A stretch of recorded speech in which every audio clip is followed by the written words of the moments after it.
10 વર્ષ પૂરા થઈ ગયા હોય ને એ બાળકો તમે નાના હોય ને ત્યારે મૂકી જ હોય, પણ હવે એનો બૂસ્ટર ડોઝ આવે કે એ તમને 5મા ધોરણમાં અને જ્યારે તમે 10મા ધોરણમાં આવો ને ત્યારે મૂકવાનું હોય છે.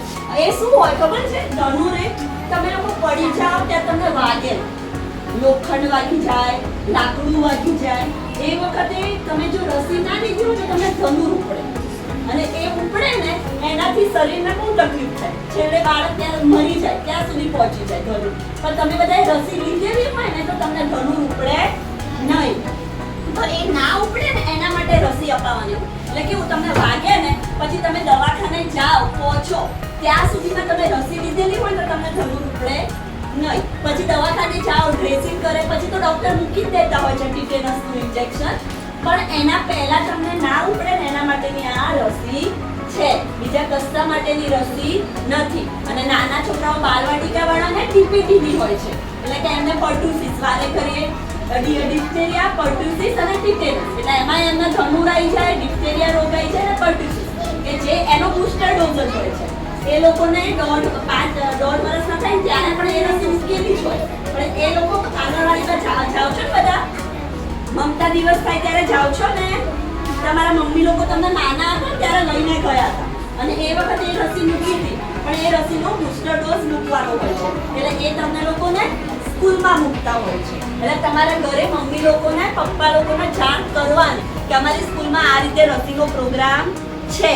બધાને નહીં, ચોથા વાળાને નહીં, ત્રીજા વાળાને નહીં, બીજા વાળાને નહીં, પહેલામાં જે 5 વર્ષ પૂરા થઈ ગયા હોય ને એ લોકોને, અને જેના 10 વર્ષ પૂરા થયા હોય ને એ લોકોને જ મૂકવાનું. બરોબર? એમાં કંઈ પીવાનું નહીં, એનાથી કશું થવાનું નથી. બરોબર? હા, પણ તમને તાવ આવેલો હોય, શરદી ઉધરસ થયેલી હોય તો કહી દેવાનું, તો એ રસી ના મૂકે. બરોબર? કોઈ બીજી બીમારી હોય તો કહેવાનું કે મને તાવ અત્યારે આવેલો છે, તો એ તાવ આવે તો એ રસી ના મૂકે. અને કોઈ બીમારી હોય તો એ રસી અત્યારે ના મૂકે, તાવ મટી જાય પછી તમને મૂકશે. ખબર પડી ને? હવે બીજું કે તમને સ્કૂલમાં હવે નવેસરથી ચાલુ થઈ છે એટલે હવે ગોળીઓ આવશે, આયર્નની ગોળી. બરોબર? ગળો છો બધા? કયા કલરની હોય છે? ગુલાબી કલરની કાં તો લાલ કલર, જે તમને દેખાય એ ગોળી બધાએ ગળવાની. તમને સ્કૂલમાં જમ્યા પછી બધાને આપતા હોય તો એ ગોળી જ્યારે સાહેબ આપે ત્યારે ગળવાની, ફેંકી નહીં દેવાની. એક શેના માટે હોય છે ખબર છે? તમારા શરીરમાં લોહીની ઉણપ હોય ને તો એ લોહીની ઉણપ ના થાય, આયર્નની માત્રા સચવાઈ રહે, એના માટે એ ગોળી હોય છે. એટલે કેવું, તમારા બધાનું અત્યારે તમે લોકો ભણવાનું હોય, તમારો શારીરિક વિકાસ થતો હોય, માનસિક વિકાસ થતો હોય, એના માટે શરીરમાં આયર્ન જરૂરી છે. બરોબર? તો એ આયર્ન મળી રહે. તમે લોકો લીલા શાકભાજી, ગોળ, ચણા એ બધું તો ખાઓ જ છો ને? બરોબર? એનાથી તમારા શરીરમાં આયર્ન બને, પણ જો થોડું ઓછું હોય તો આ ગોળી ગળો તો તમારી આયર્નની માત્રા સચવાઈ રહે, અને જેનાથી તમારું શારીરિક વિકાસ, શરીરમાં ઇમ્યુનિટી, રોગ પ્રતિકારક શક્તિ સારી થાય, એના માટે તમારી આ ગોળી હોય છે. તો એ દર બુધવારે બધાએ ગળવાની. ખબર પડી બધાને? એટલે રસીનું ને ગોળીનું જ કહેવાય. બરોબર ને? અમે લઈ જાય ને 2 ટીપા 2 ટીપા 2 કે 3, બરોબર ને? પણ આવી નાની નાની વસ્તુ આપણે જ્યારે મોટા થઈએ ને ત્યારે એની આપણને ખબર પડે. બરોબર?